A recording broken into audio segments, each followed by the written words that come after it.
जय श्री राम। पिछले वीडियो में हमने देखा कि तुलसीदास जी हनुमान चालीसा की शुरुआत गुरु वंदना से करते हैं।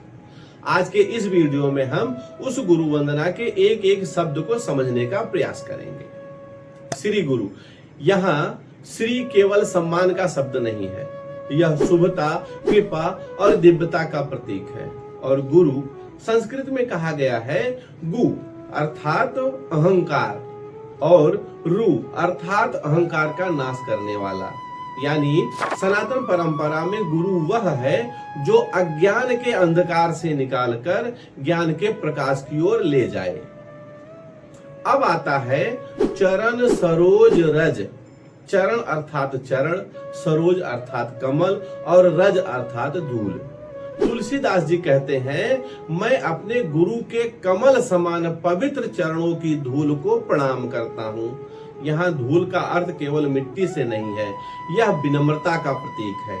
जैसे धूल सबसे नीचे रहती है, वैसे ही ज्ञान प्राप्त करने के लिए मनुष्य को अहंकार छोड़ करके विनम्र बनना पड़ता है। निज मन मुकुर सुधार, यह हनुमान चालीसा का सबसे सुंदर उपमाओं में से एक है। तुलसीदास जी मन की तुलना एक दर्पण से करते हैं। यदि दर्पण पर धूल जम जाए तो उसमें अपना चेहरा साफ नहीं दिखाई देता है। ठीक उसी प्रकार यदि हमारे मन पर अहंकार, क्रोध, लोभ, ईर्ष्या और अज्ञान की धूल जम जाए तो हम सत्य को कभी भी स्पष्ट नहीं देख सकते।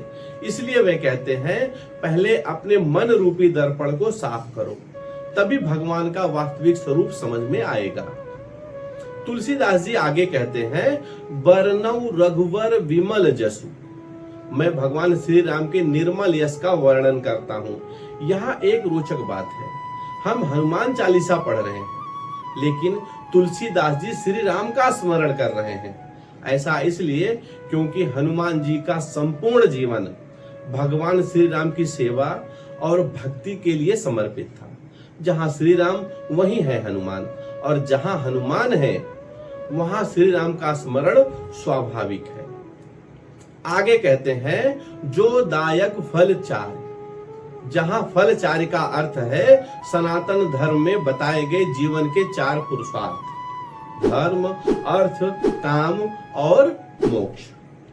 तुलसीदास जी कहते हैं, भगवान श्री राम का निर्मल यश मनुष्य को इन चार पुरुषार्थों की प्राप्ति का मार्ग दिखाता है। अर्थात यह केवल एक स्तुति नहीं है, बल्कि जीवन जीने की दिशा है। यदि हम इस दोहे का सार समझें तो तुलसीदास जी हमें तीन बातें सिखाते हैं। पहला, ज्ञान प्राप्त करने से पहले विनम्र बनो। दूसरा, सबसे पहले मन को शुद्ध करो। और तीसरा, जीवन का अंतिम लक्ष्य केवल सफलता नहीं, बल्कि धर्मपूर्ण जीवन और अंततः आत्मिक उन्नति है। अब अगला प्रश्न उठता है, तुलसीदास जी अगले दोहे में स्वयं को बुद्धिहीन क्यों कहते हैं?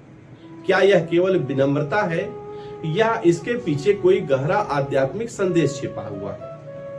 इस विषय को हम हनुमान चालीसा सीरीज एपिसोड 6 में समझेंगे। मैं हूं मंगलेश चंद्र और अभी के लिए जय श्री राम, जय हनुमान।